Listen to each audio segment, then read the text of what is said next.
Amanhã vai ser celebrado, então, o dia do combate à pedofilia, né? Todos contra a pedofilia. Até que ponto a internet, doutor Lúcio, virou o vilão da história? Porque a impressão que a gente tem é que a internet é um dos principais meios pelos quais a pedofilia tem disseminado pelo mundo afora, né? Você tem hoje uma indústria pornográfica infantil que movimenta bilhões de dólares através da internet. Quer dizer, o camarada, o agressor, o ofensor ou o criminoso, ele nem sai de casa muitas vezes para praticar certos crimes ligados à pedofilia. Como o Felipe colocou hoje, a velocidade da internet que eu acho que é um dos vilões, né, da história.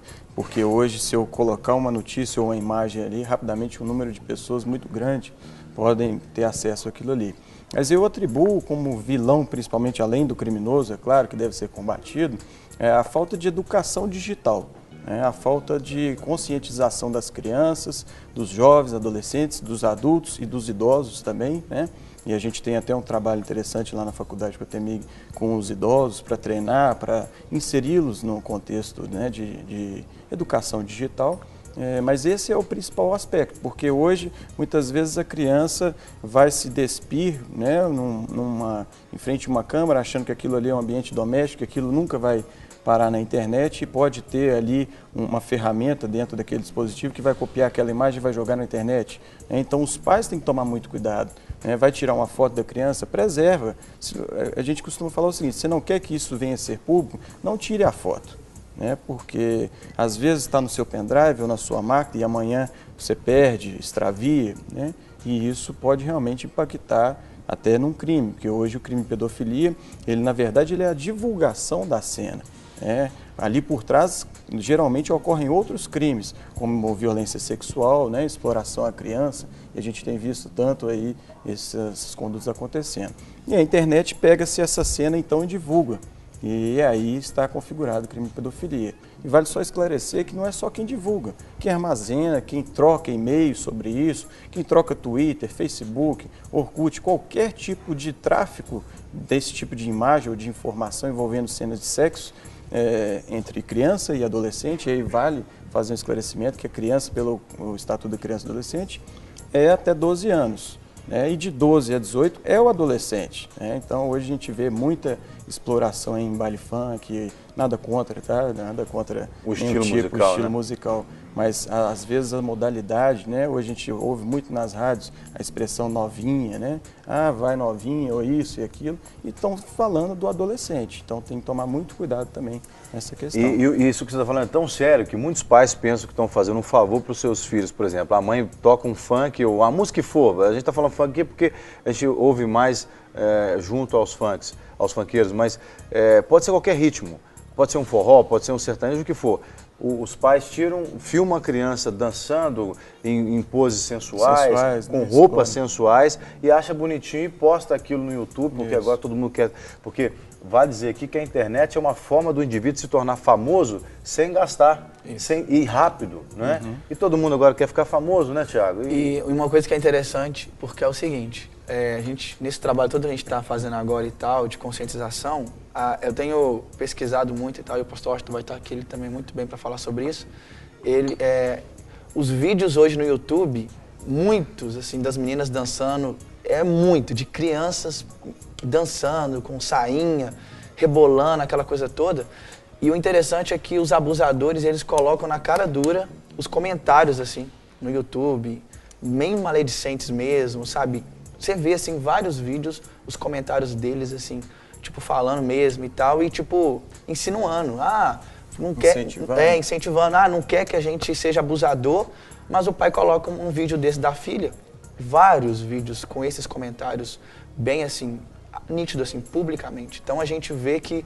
E esses vídeos hoje, de criancinhas hoje, assim, o crescimento deles é muito grande na internet. É 300 mil, 500 mil de meninas dançando, e você vai ver, tem essa finalidade, porque hoje está muito grande mesmo essa pedofilia na internet. A necessidade que as pessoas têm, por exemplo, de serem alguma coisa, né?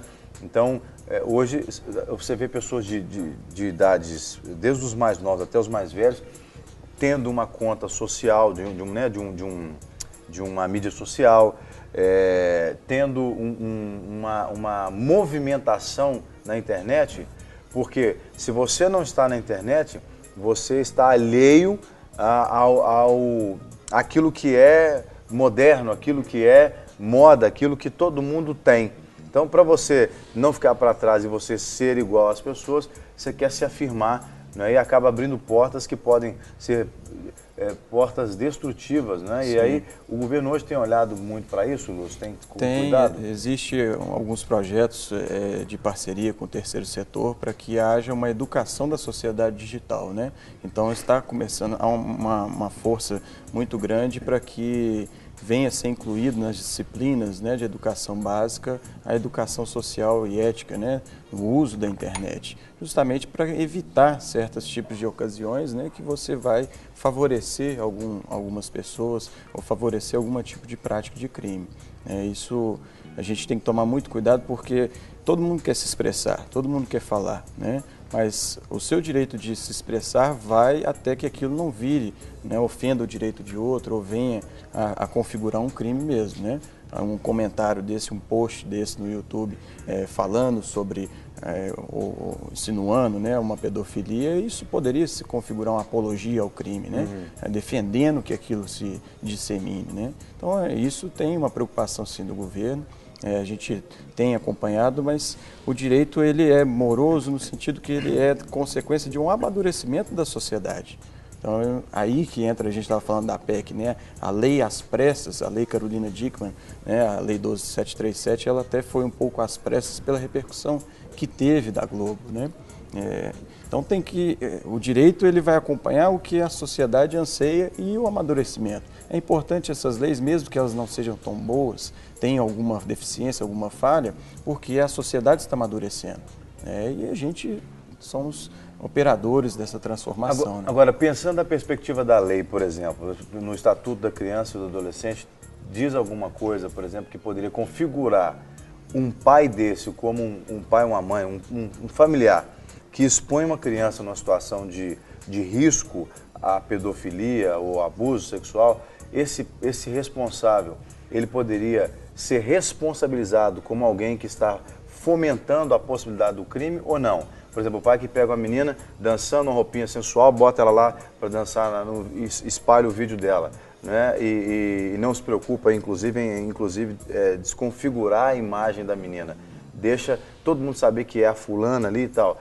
Esse pai não poderia ser penalizado, por exemplo, esse responsável, segundo o Código do Estatuto da Criança e do Adolescente? Poderia, né? Talvez não no crime de pedofilia especificamente, porque a gente tem um elemento ali da intenção de fazer aquela prática, né? Um crime doloso, mas teria algumas advertências, algumas situações que o juiz da Vara da Infância e da Juventude pode aplicar ao pai. Já que ele poderia perder até a guarda da criança? É isso que eu ia até comentar, poderia, numa situação mais extremada, até realmente perder o pátrio poder, que a gente fala, que é esse direito de guarda dos filhos, se ele começar a abusar daquela conduta. A gente tem que pensar que o Estatuto da Criança e do Adolescente foi feito para preservar a criança e o adolescente, né? Então, toda conduta que é contrária a essa né, perspectiva, ela é efetivamente passível de uma punição, né? E aí tem, né, a importância do terceiro setor esclarecer e brigar pelos direitos da criança, né, as autoridades policiais ou judiciárias, né, e mesmo, né, o Conselho Tutelar, para que possa coibir esse tipo de situação. Mas eu acredito muito no caminho da educação digital, né, educar pai, criança, vovó. O pai educar o filho ali, né? Isso, para ele saber, né? Porque os nossos filhos já nasceram na era digital. Sim. Nós todos estamos nos adequando à era digital.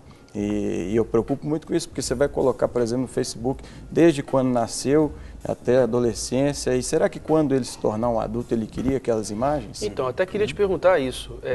Será que tem alguma idade que os pais, nas redes sociais, porque todo mundo hoje tem rede social, e o amiguinho tem rede social, a mãe, o pai, todo mundo tem. Então a criança já fica desde cedo perguntando, eu posso ter uma página no site tal, ou posso ter no Twitter, não sei.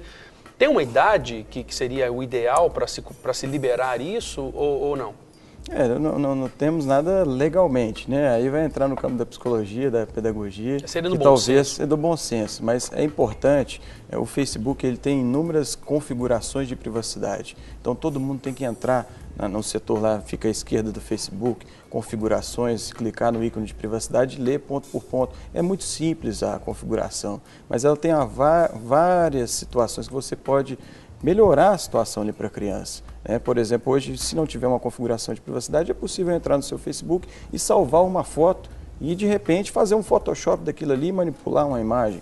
Então, tem que se preservar a privacidade. Mas ninguém pensa nisso, né? Quando posta uma foto na rede social, ninguém pensa nisso, que um mal intencionado vai chegar lá, entra no seu, um hacker entra no seu sistema, tira a sua foto e sai vendendo a foto da sua criança, por exemplo, para esses pedófilos que são doentes, né? São pessoas doentes da cabeça que precisam de ajuda, inclusive. Sim.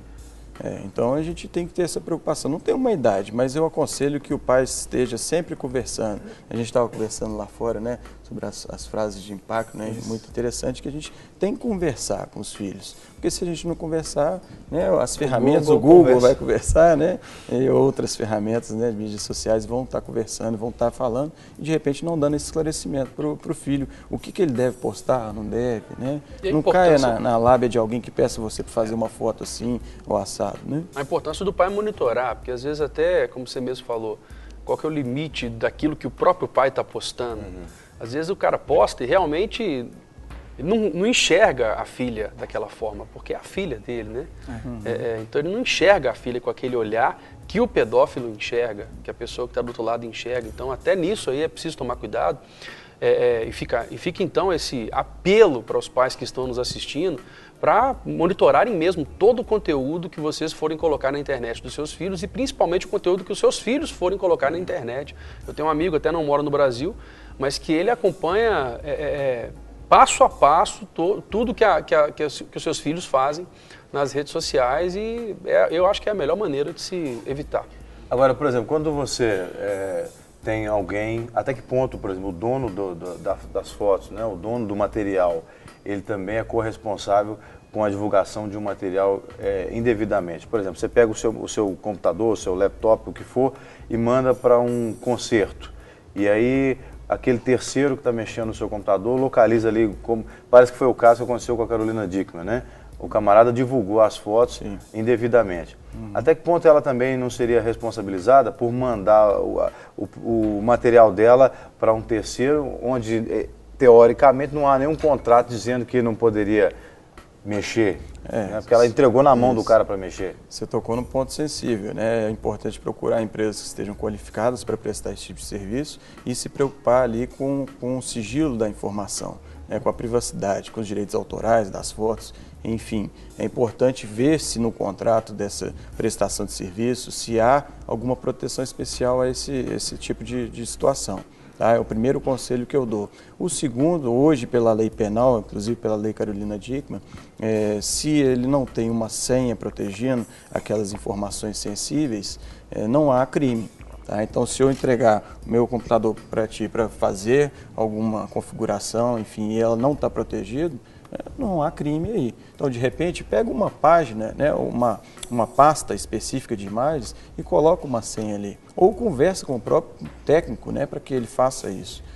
Mas o importante primeiro é preocupar a nível contratual para evitar, preventivamente, para evitar que aquilo ali venha a ser divulgado. Porque tem que ser muito inocente ou bobo mesmo, né? Mandar um computador cheio de foto nua, pensando que o camarada vai receber a foto da atriz, que está em evidência, e o cara não vai querer mostrar isso para os colegas dele?